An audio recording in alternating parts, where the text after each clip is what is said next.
news doesn't stop merely with Israel's strong military. It continues with Israel's strong economy. It's a tremendously strong economy. And I'll tell you, we made it stronger by moving Israel to free market principles, which unleashed the spark of genius embedded in our people into innovation, entrepreneurship. And there's a revolution taking place. This couldn't happen at the better time. Look at the 10 leading companies in 2006. 5 energy companies, one IT company, Microsoft. And a mere 10 years later, 2016, a blink of an eye in historical terms, it's completely reversed. 5 IT companies, 1 energy company left. The true wealth is in innovation.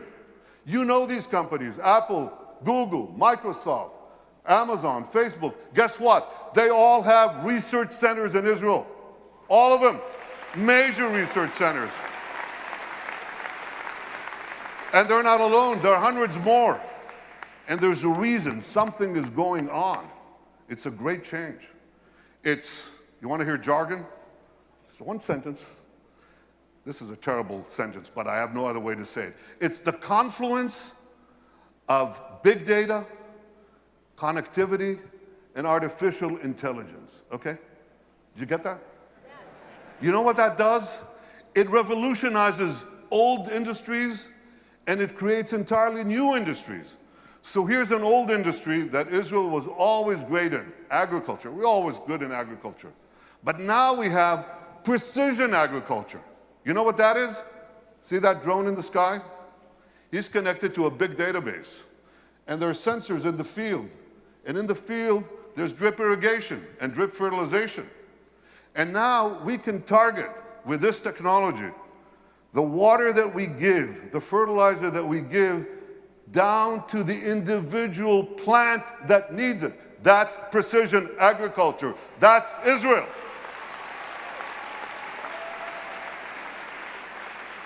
Unbelievable.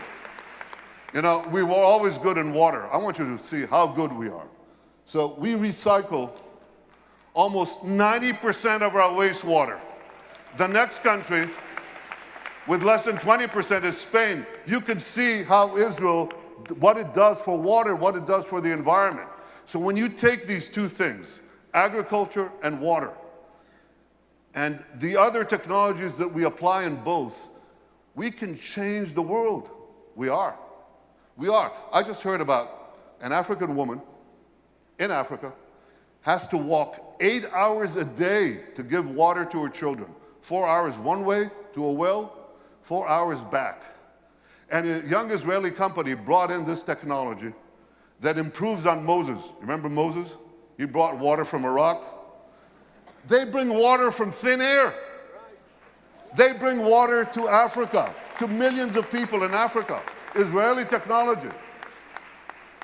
And I was just recently in India. That's my friend, Prime Minister Narendra Modi. Great friend. I'm showing him cherry tomatoes. This is in Gujarat, India. This is Israeli technology. And what I heard there was fantastic. Farmers came from the region. There's an experimental farm there and a place where Israel gives technology know-how to Indian farmers. 65% of India's population are farmers. And one farmer after the other gets up and says, because of Israeli technology, I've increased my crop yields and my income 3 times, 4 times, 5 times. Israel is changing the world in India, in Asia, in Africa, in Latin America, everywhere.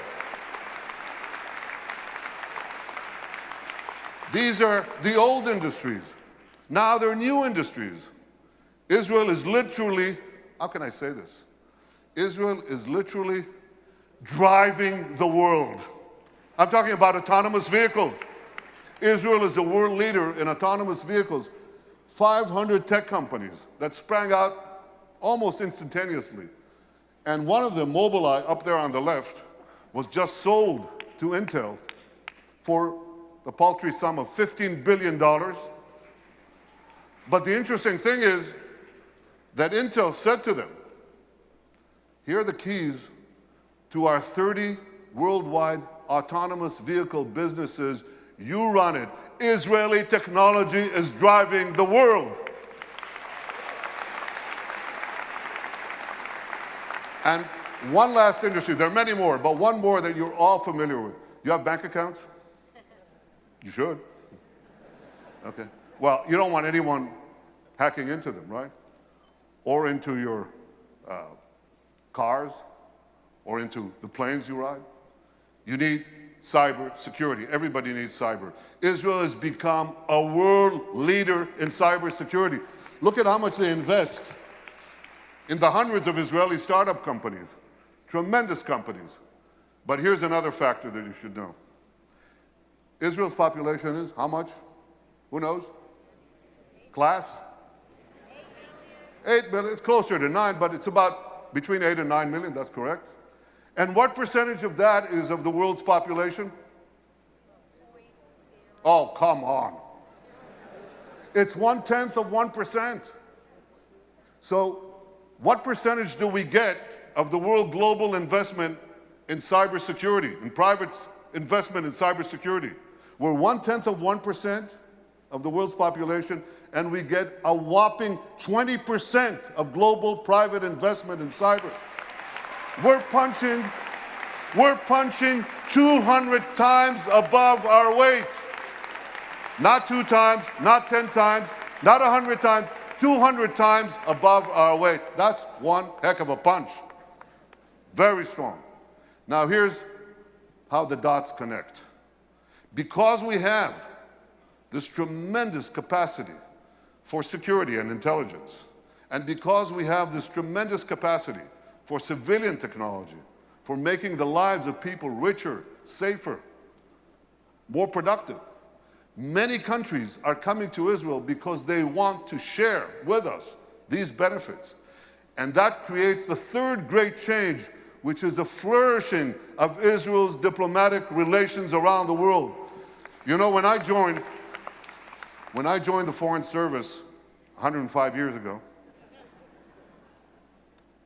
as the DCM to this city, Washington, the #2 in our embassy, I think we had about 80 or 90 countries with whom we had diplomatic relations. Now the number is 160, and there are very few countries left. By the way, what are we doing with Greenland? We got to do something with Greenland. Where's my advanced team?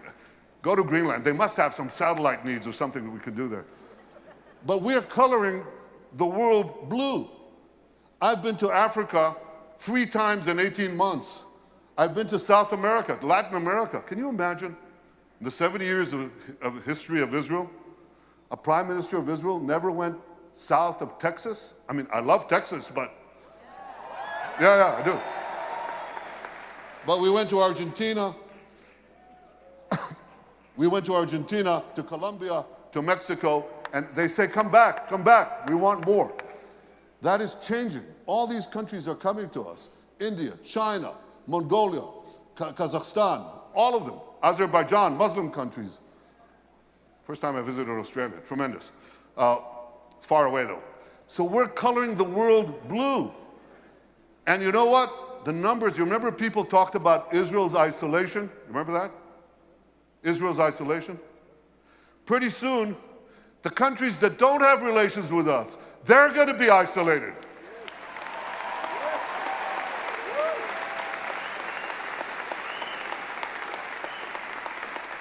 There are those who talk about boycotting Israel.